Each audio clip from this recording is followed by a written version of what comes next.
Ciao a tutti e bentornati su Lernamo. I verbi modali italiani, così come in altre lingue, sono dei verbi un po' speciali.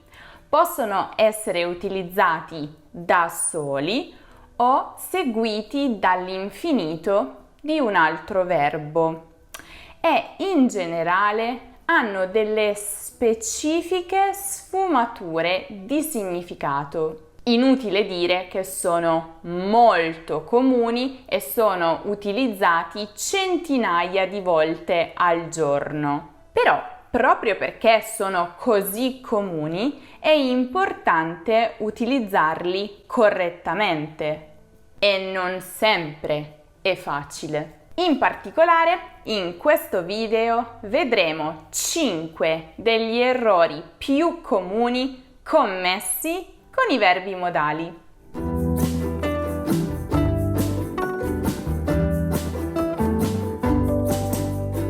Uno degli errori più frequenti commessi dagli stranieri con i verbi modali è confondere il verbo potere con il verbo sapere.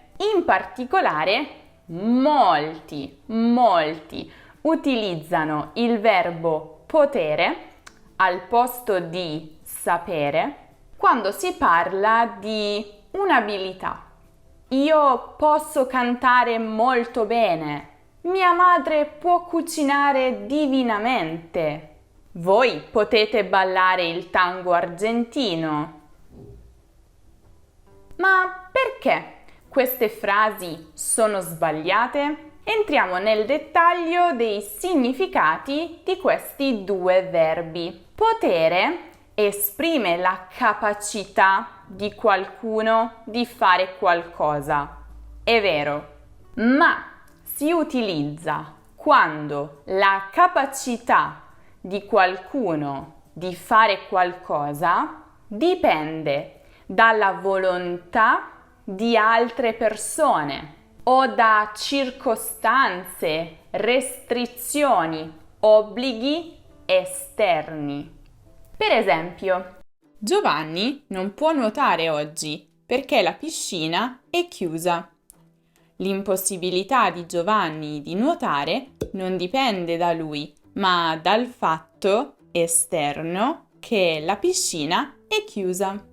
Sapere, invece, è usato per descrivere una capacità o un'abilità che qualcuno possiede perché l'ha acquisita nel tempo. In altre parole, quella persona ha imparato a svolgere quella determinata attività. Giovanni sa nuotare molto bene perché frequenta la scuola di nuoto da quando aveva 5 anni. Questo significa che durante tutti questi anni Giovanni ha imparato a svolgere l'attività di nuotare in maniera quasi perfetta. Adesso proviamo a unire le due frasi in modo da notare la differenza tra i due verbi. Giovanni sa nuotare molto bene perché frequenta la scuola di nuoto da quando aveva 5 anni, ma oggi non può nuotare perché la piscina è chiusa. Lui ha questa capacità, ma oggi una circostanza esterna gli impedisce di svolgere quell'attività. Mi raccomando, questo significa che nelle frasi di prima noi avremmo dovuto utilizzare sapere. Io so cantare molto bene. Non è vero. Mia madre sa cucinare divinamente. Voi sapete ballare il tango argentino. È così? Fatemi sapere nei commenti se qualcuno di voi sa ballare il tango argentino. Mi piace molto, ma personalmente non so farlo. Un altro errore piuttosto ricorrente è utilizzare il verbo sapere al posto del verbo conoscere, in particolare quando si parla di persone. Però in realtà i due verbi si usano in casi molto specifici, quindi non vanno mai scambiati. In particolare quando si tratta di persone, non dovete mai avere dubbi su quale dei due verbi utilizzare in italiano. Si usa sempre e solo conoscere. Conosco Lucia da molti anni. Finalmente i genitori di Stefania hanno conosciuto il suo fidanzato. Inoltre si usa conoscere per indicare che si ha una buona conoscenza di luoghi, cose, concetti, perché sono stati visti, studiati, esplorati. Conosce tutte le poesie di Pascoli a memoria. Conosco bene la città di Firenze perché ci ho vissuto per diversi mesi. Conosci un buon ristorante da queste parti? Come si può vedere, conoscere è sempre seguito da un sostantivo, un nome, mai da un verbo. Sapere, invece, indica che si è a conoscenza di qualcosa. Fatti, informazioni, notizie. Per caso o per determinate circostanze. A differenza di conoscere, sapere può essere seguito da un sostantivo, ma anche da che o di più un verbo. So che vi siete parlati, ma non sono arrabbiata. Sanno di essere nel torto e per questo sono disposti a fare qualsiasi cosa. Non sappiamo gli orari dei treni, dovremmo cercarli sul sito. Un altro errore molto frequente è quello di pensare a dovere solo come un verbo modale. Ovviamente è così, ma dovete anche tenere a mente che il verbo dovere ha anche un altro significato, una sfumatura diversa, e cioè avere l'obbligo di fare qualcosa o essere tenuti a svolgere una certa attività perché si è in debito con qualcuno da cui si è avuto qualcosa e quindi ci si vuole sdebitare, si vuole ripagare il debito. Mi spiego meglio con degli esempi. Grazie per aver comprato i biglietti anche per noi. Ti dobbiamo un favore. Cioè, tu hai fatto un favore a noi, ma adesso noi dobbiamo trovare un modo per ripagarti di questo favore, per farne uno a te. Quanto le devo per la riparazione della mia auto? Forse non te ne sei accorto, ma ti devo la vita. Con questo significato, il verbo dovere è accompagnato da un oggetto diretto che indica in cosa consiste il debito e un oggetto indiretto che indica verso chi si ha il debito. Devo un favore a te. Ti devo un favore. Te lo devo.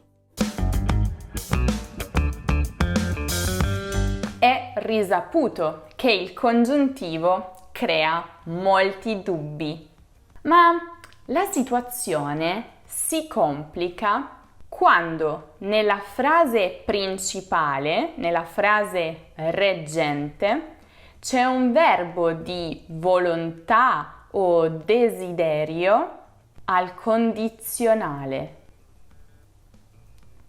Che fare? Ebbene, in questi casi non fatevi prendere dal panico o dai dubbi, perché la risposta è molto semplice. In quelle determinate condizioni, quindi se il verbo della reggente è un verbo di volontà o desiderio al condizionale, per esprimere la contemporaneità nel presente si usa il congiuntivo imperfetto nella frase dipendente. Congiuntivo imperfetto e non congiuntivo presente. Sempre, anche se stiamo parlando al presente. Vorrei che tu venissi con me in farmacia. Vorremmo che tu svolgessi il tuo lavoro più velocemente. Vorresti che noi prenotassimo un massaggio anche per te? Ah, questo verbo potere, quanti problemi crea! Prima abbiamo visto che viene confuso con il verbo sapere per esprimere abilità. Però viene anche confuso e viene utilizzato al posto del verbo riuscire. Ai ai ai. Il verbo potere, come detto nel primo errore, esprime che la capacità di fare qualcosa dipende da altre persone o da circostanze esterne. Questo è chiaro, no? Invece il verbo riuscire indica che la capacità di fare qualcosa dipende semplicemente da noi stessi, dalle nostre abilità fisiche o mentali. Non riesco a piegarmi per allacciare le scarpe perché mi fa male la schiena. Cioè io non sono in grado di farlo a causa di un mio impedimento fisico. Non ci sono altre persone, non ci sono circostanze esterne, dipende solo da me.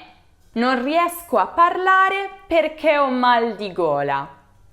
Quindi non sono in grado di farlo a causa di un mio impedimento fisico. Ci provo, ma non ho successo. Però dipende solo da me. A differenza di non possiamo uscire oggi perché dobbiamo terminare il progetto. Non abbiamo impedimenti fisici o mentali, ma circostanze esterne, come la scadenza del progetto, ci impediscono di uscire. Oppure non riesco a vedere la televisione perché sono senza occhiali. Non posso vedere nulla perché è andata via la luce. Notate la differenza? Mio impedimento fisico. I miei occhi non funzionano bene, quindi non sono in grado di vedere la televisione. Non posso vedere nulla perché la circostanza esterna dell'assenza di elettricità, quindi di luce, ha causato a me questo impedimento. Com'è andata? Spero che finalmente queste cose siano più chiare, spero che possiate evitare questi errori d'ora in poi, perché davvero saper usare in maniera corretta i verbi modali è molto importante, come dicevo prima, sono molto comuni. Ma sapete qual è quell'altra parola su cui ci sono sempre molti dubbi da parte degli stranieri e che invece noi italiani usiamo tutti i giorni? La parola qualcosa. E a questo proposito ho realizzato un video che riassume un po' 5 errori più frequenti legati proprio a questa parola, all'uso di questa parola. Come sempre trovate il video qui in alto nella card e giù nella descrizione. Fatemi sapere nei commenti se questa tipologia di video vi piace e scrivetemi qualche frase usando i verbi modali. Anche se siete degli avanzati, perché tutti possono sbagliare queste cose, succede. Se invece cercate un qualsiasi altro argomento di grammatica o di cultura italiana, potete passare dal nostro sito lernamo.com. Se ancora non lo avete fatto, seguite Lernamo su Instagram, su Facebook, su Twitter, su Pinterest, su TikTok e su Telegram. Lasciate un mi piace al video se vi è piaciuto, iscrivetevi al canale se ancora non lo avete fatto e io vi aspetto nel prossimo video. Ciao ciao!